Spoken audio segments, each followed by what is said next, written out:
This is for people doing Applied Theology C324 and is module 14b. Hello. John chapter 10. The Good Shepherd. I do wonder sometimes about how church is going, because these Zoom meetings and doing it over YouTube via video link and stuff like that is becoming more and more a part of our thinking, and I wonder whether this Zoom type stuff will sort of become embedded in what we do, and whether it will translate into other areas of our Christian walk and experience. Maybe perhaps when we get to the pearly gates and it's a particularly busy day and the angels have lots to do, will there be a screen that says, the host will let you in shortly? Now, the Good Shepherd. Obviously Jesus, a very good shepherd. Some of us in our humanness, not quite such good shepherds. I used to live in Western Scotland, and I was driving one day round the road near Keynes on the Cowell Peninsula, and there were lots of sheep on the road. And it was a narrow road, you couldn't pass, and there were stone walls, and the sheep had somehow got out of the field and were milling around on the road, or wooling around on the road, and they were bleating and what have you and stuff. And I was usefully employed for about 45 minutes shooing sheep back into a field to enable me to pass safely. This obviously took me a lot longer than it would have taken somebody who was in fact a good shepherd. So I know that in my humanness I'm not a good shepherd of the sheep like that. Let us trust, we can know with certainty that Jesus is the good shepherd, and he is. This passage is often held out as showing the care that God, through the person of Jesus Christ, has for us all, because the shepherding it's all about caring, and it's all about this sort of life care, because the shepherd looks after the sheep for life, and he sees them through from assisting with their birth, and he sees them right through to finally dealing with the carcass where they've passed away, and Jesus does that for us, because he sees us right through from birth and assisting with that birth in that way, in spiritual terms, and sees us right through life, and then deals with our death in that very particular way that only he could ever do. Shepherd. It wasn't a very good job in those days. The shepherds worked of necessity outside the city walls. The cities were enclosed by walls, defensive walls, and everybody used to pile in basically, and they'd lock the doors at night, and that was it. It was to keep out marauders, to keep out opposing armies, and what have you and such. And the shepherds had to work outside the city, because you couldn't enclose the fields with walls. They had to enclose the smallest area, so all the houses and buildings were grouped together, enclosed round with the walls, and then the crop growing and the animal husbandry was taking place outside the city walls. So you were basically up there with the other shepherds and the other animal people up on the hill outside the city in the dark. They weren't in the street lights, you hadn't got torches, stuff like that. It wasn't a fun experience, and it was a low job, and there were, shall we say, certain risks. The risks of being attacked by wolves, and the risk of being attacked by people. And in terms of protecting the sheep, the shepherd, when Jesus says, I am the door for the sheep, he's doing two things. He's using the expression I am. John, in his gospel, he loves we love the use of the I am statements of Jesus. It's twofold. It's making the declaration I am, that I am who I am, that he's God, and it's bringing it in the conversation. He is the gate for the sheep. He's saying I am is the gate for the sheep.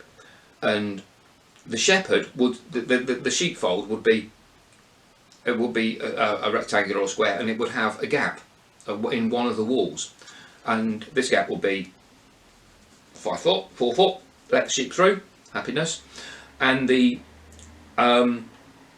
shepherd, the night shepherd, would literally sleep across the gap, and he would be the door by which the sheep got in and out of the sheepfold onto the wider pasture. Because once again, for night, you could bring the sheep in and enclose them on a small penned area, but they would be going out of the sheepfold during the day to find pasture. So Jesus is using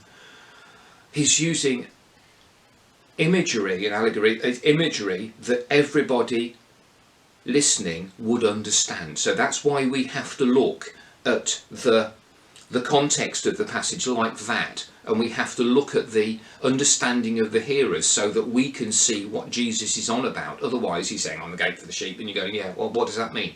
But literally he is the way that the sheep come into safety, and he is the door by which they come in. So he's using that as saying that he is the way by which we come in to the central pasture, and he's talking about his Father's kingdom. He's talking about heaven. Jesus is saying, I am, in chapter 14, he goes on to, verse 6, he goes on to say, I am the way, the truth and the life. No one comes into the Father's presence except that he comes through me. And this is this thing about the door. He's setting the scene here. He's setting the scene for the big reveal that he is the way, the truth and the life. And in so many ways we've got three things. We've got Father, Son and Holy Spirit. We've got Jesus saying, I am, which God the Father has said to Moses. And we've got, I am the way, the truth and the life, a three-pronged expression. And in chapter 11, verse 25 is saying, in the next chapter is saying, I am the resurrection and the life. Whosoever believeth in me, even though he die, yet shall he live. And whoever lives and believes in me will never die. It doesn't mean that we'll carry on physically on earth for absolutely ever. It means that we'll pass from death to life with Jesus in this special way that we can't scientifically understand, that God doesn't do time and stuff. So if we're with Jesus, we're with Jesus. You know, we're here, he's with us now, and then we translate through and we go through the door via Jesus, the way, the truth and the life. And then because he is the resurrection and the life, he brings us through death into his Father's kingdom.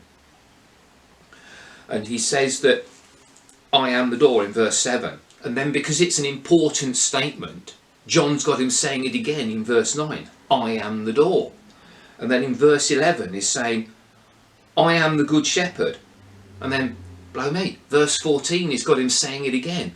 I am the good shepherd. These are important statements for John. And so, you know, he's having Jesus down as repeating them. He's repeating it to make sure that we understand. Because we're a bit thick. We don't hear it the first time round, so we have to hear it again. I am the door. I am the good shepherd. I am the way, the truth and the life. I am the resurrection and the life. This is all reinforcing the message that there is but one way into his Father's kingdom, and that is through him. He is literally the door of the kingdom. He is the way that we will get to eternity, and the way that he will become that door to the kingdom. In verse 17, I lay down my life that I may take it up again.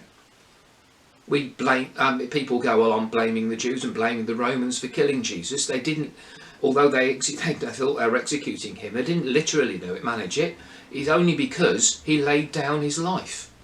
They were taunting him at the cross, saying, look, you know, come down off this cross, then we'll believe in you. He had the power to get off that cross. He didn't even have to get on it in the first place if he didn't want to. They did not have the power to kill him. He laid down his life, as evidenced by the Roman guy in charge of the crucifixion, who went round to check, and he was effectively surprised that Jesus was already dead, and so he put the spear in the side just to make sure that he was already dead. The other two guys hadn't died yet. They were still alive. Jesus had laid down his life He hadn't even waited for the full course of time of the crucifixion process. He laid down his life that he might take it up again. 2 weeks ago, of course, we celebrated Easter, the moment that Jesus took up his life again through the power and all that I amness blew that stone off that tomb and knocked down the soldiers.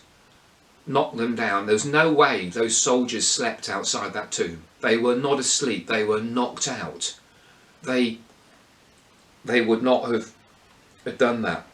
And this power, this love, and this much care for people. And then he goes on to say, but there are other sheep in the sheepfold. I must bring them in too. You can hear the compulsion in the voice. You can feel it. I must bring them into, not I'd like to bring them into, or wouldn't it be nice if some of them came in. I must bring them into, that there will be one flock with one shepherd, because he died as a man for all mankind, and that so that all people will be included in the power of his resurrection, and that their one flock will include all. And that is the good news. I mean, we've had good news this week. We've been able to go out shopping again, and for some people the best news they've had in ages is that they're allowed legally to queue for an hour outside Primark, go in and buy a new t-shirt. Now that's very nice. This is news that completely eclipses that. This is the not just good news, we call it good news, and that's what the word gospel, it translates as good news. But this is news that completely eclipses any other possible news that you might choose to imagine. So we want ourselves to go in through Jesus, the door of the sheep, and we must spread this message of love, that more people will be brought through this door into his eternal kingdom. Amen.